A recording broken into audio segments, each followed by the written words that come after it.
Hi hello Telangana రాష్ట్ర ప్రజలందరికీ నమస్తే, గుడ్ మార్నింగ్, శుభోదయం.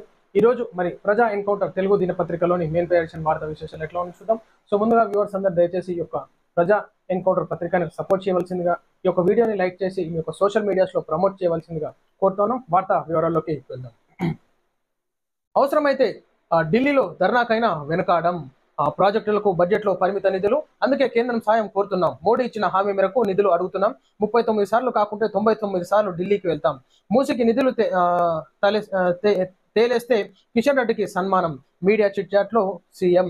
వాస్తవానికి ఈనాడు తెలంగాణ రాష్ట్ర అభివృద్ధి కోసం ఈనాడు బీజేపీ పార్టీకి కూడా ఎంపీలకి ఓట్లు వేయడం జరిగింది ప్రజలు. సో కాంగ్రెస్ పార్టీకి ఓట్లేసి గెలిపించడం జరిగింది. సో అధికార పార్టీగా కాంగ్రెస్ పార్టీ ఉంది. అదే విధంగా మరి ఉన్నటువంటి కేంద్ర మంత్రులుగా ఉన్నటువంటి కిషన్ రెడ్డి గారు కూడా ఖచ్చితంగా తెలంగాణ రాష్ట్ర అభివృద్ధికి, ఆర్థిక పరిస్థితికి నిధులు సహకరించాలి, కేంద్రం పైన ఒత్తిడి తీసుకురావాలి. ఖచ్చితంగా ఈనాడు తెలంగాణ రాష్ట్ర ప్రజల గురించి ఆలోచించాల్సినటువంటి బాధ్యత ఖచ్చితంగా ఉంది. ఈనాడు రాష్ట్రంలో బీజేపీ పార్టీని ప్రజల అధికారం తీసుకురాలేదని చెప్పేసి మీరు ఆ విధమైనటువంటి ఆలోచన ఉంటే మాత్రం ఖచ్చితంగా కిషన్ రెడ్డి గారు మీరు మానుకోవాలి. ఈనాడు తెలంగాణ రాష్ట్ర ప్రజలకై మీరు ఒక కేంద్ర మంత్రిగా ఉన్నారు కాబట్టి కేంద్రం నుంచి నిధులు వచ్చే విధంగా సహకరించాలి, ఆర్థిక వ్యవస్థ కూడా సహకరించాలి. ఎమ్మెల్యే కోట ఎమ్మెల్సీల కోసం నామినేషన్లు వేసిన విజయశాంతి తదితరులు. సిపిఐ నుంచి నెలకంటి సత్యం నామినేషన్ దాఖలు. బీఆర్ఎస్ అభ్యర్థిగా నామినేషన్ దాఖలు చేసిన దాసోజు శ్రవణ్. ఎమ్మెల్యేల కోటాలో కాంగ్రెస్ ఎమ్మెల్సీ అభ్యర్థులుగా ఆ పార్టీ నేతలు విజయశాంతి, అద్దంకి దయాకర్, శంకర్ నాయక్ నామినేషన్ దాఖలు చేశారు. ఈ కార్యక్రమంలో CM Revanth Reddy, deputy CM బట్టి విక్రమార్క, పిసిసి చీఫ్ మహేష్ కుమార్ గౌడ్ తదితరులు పాల్గొన్నారు. అట్టహాసంగా నామినేషన్ల కార్యక్రమం సాగింది. వీరికి సీఎం సహా మంత్రులు సంతకాలు చేశారు. మరోవైపు సిపిఐ ఎమ్మెల్సీ అభ్యర్థిగా నెల్లికంటి సత్యం నామపత్రాలు దాఖలు చేశారు. సిపిఐ జాతీయ కార్యదర్శి నారాయణ తదితర ప్రముఖులు ఈ కార్యక్రమంలో పాల్గొన్నారు.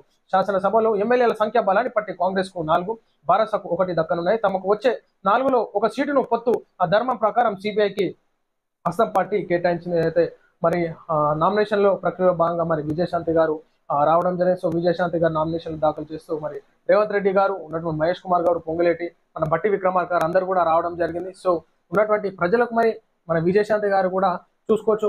ఎలక్షన్స్ జరిగే క్రమంలో మరి తెలంగాణ రాష్ట్రంలో ఒక క్యాంపెయినర్ గా ఎంతో మంది ఎమ్మెల్యేలకు నియోజకవర్గాలకు వెళ్ళి క్యాంపెయినింగ్ చేయడం జరిగింది. ఈనాడు తెలంగాణ రాష్ట్ర వాయిస్ కై ఒక మహిళా నాయకురాలుగా, మంచి లీడర్ గా విజయశాంతి గారు ఉన్నారు. సో మరి ఎమ్మెల్సీగా అవకాశం వచ్చింది కాబట్టి ప్రజలకు ఏ విధంగా తన వాయిస్ చెప్పబోతున్నారు, ప్రజలకు ఏ విధంగా సహకరించబోతున్నారు, ఇక వేచి చూడాల్సింది. విజయశాంతి అక్క గారి పాలన ఎట్లుంటుందో మరి కాంగ్రెస్ పార్టీలో ఉన్నారు కాబట్టి ప్రశ్నిస్తారా లేదా చూసుకోవాలి. ఇచ్చిన ప్రతి హామీని ఒక్కొక్కటిగా ప్రభుత్వం నెరవేర్చుతుంది. కాంగ్రెస్ పార్టీలో పద్ధతి ఉంటుంది. ఎప్పుడు ఎవరికైనా అవకాశం వస్తుంది విజయశాంతి గారు. సో ఖచ్చితంగా అవకాశాలు రావాలి.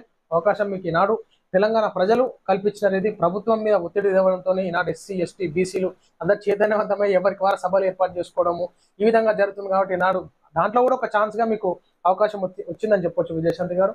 ధర్మవంజన్న మాతృమూర్తి లలితమ్మకు ఘన నివాళి అర్పించిన పలువురు నేతలు. కల్మషం లేనిది అమ్మ ప్రేమ మందకృష్ణ మాదిగ. ప్రజా ఉద్యమకారునికి జన్మనిచ్చిన లలితమ్మ జాజుల శ్రీనివాస్ గౌడ్. వెలకట్టలేనిది అమ్మ ప్రేమ కోలన్ హనుమంతరెడ్డి. గొప్ప ఉద్యమకారునికి ఊపిరి లూదినది లలితమ్మ. మాజీ మేయర్ బొంతు రామ్మోహన్. పాల్గొన్న జర్నలిస్టు నేతలు మారుతి సాగర్, విద్యా వెంకట్, ఇస్మాయిల్. ఖచ్చితంగా ఈనాడు ఒక మంచి భవిష్యత్తును ఇచ్చి తెలంగాణ రాష్ట్రం గుర్తించే విధంగా మరి ఒక పేరు ప్రతిష్టలు తెచ్చుకున్నారు కాబట్టి ఎంతో మంది గుర్తిస్తున్నారు.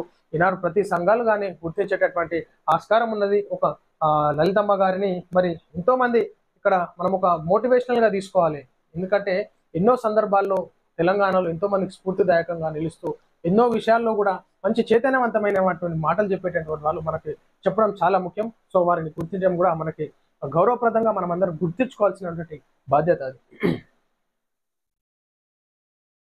12 నుంచి అసెంబ్లీ సమావేశాలు. తొలి రోజు గవర్నర్ ప్రసంగం. అధికారులతో సమీక్షించిన సిఎస్ శాంతికుమారి. ఈ నెల 12 నుంచి అసెంబ్లీ బడ్జెట్ సమావేశాలు ప్రారంభం కానున్నాయి. తొలి రోజు ఉభయ సభ్యులను ఉద్దేశించి గవర్నర్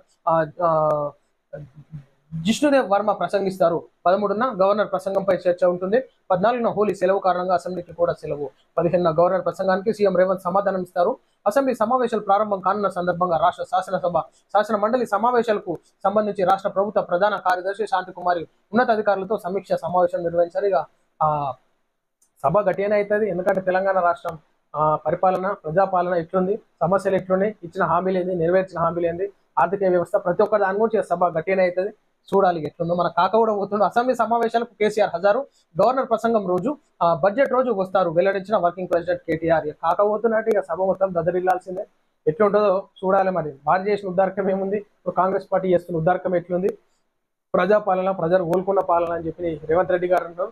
మరి ఆ ప్రజాపాలన ఉద్దేశించి రేవంత్ సర్కార్ బీఆర్ఎస్ అధినేత కేసీఆర్ గారు ఏమంటారో చూసుకోవాలి కదా. పన్ను తగ్గింపులు అడగొద్దు, అలా చేస్తే సంక్షేమం ఆగిపోతుంది. పరిశ్రమ వర్గాలకు నితిన్ గడ్కరీ సూచన. జిఎస్టీ ఇతర పేదోళ్ళ మీద అసలు పన్నులు తీసేసేది. పేదోళ్ళు కొనుక్కునే ప్రతి దానిపైన పన్నులు తీసేది. ఎందుకంటే పేదోళ్ళ మీద వేయారు కదా ఈ పన్ను. మీరు కంపెనీల మీద వేస్తారు, కంపెనీ పేదోళ్ళ మీద వేస్తారు. గడ్కరీ గారు మీకు అంత తెలిసిన విషయమే. ఈనాడు పేదోళ్ళు ట్యాక్సులు కడతలేరా? ఏ ఐటమ్ మీద ట్యాక్స్ లేదు చెప్పండి. ప్రతి దానికి ట్యాక్సులు కట్టాల్సిందే, జిఎస్టీలు కట్టాల్సిందే.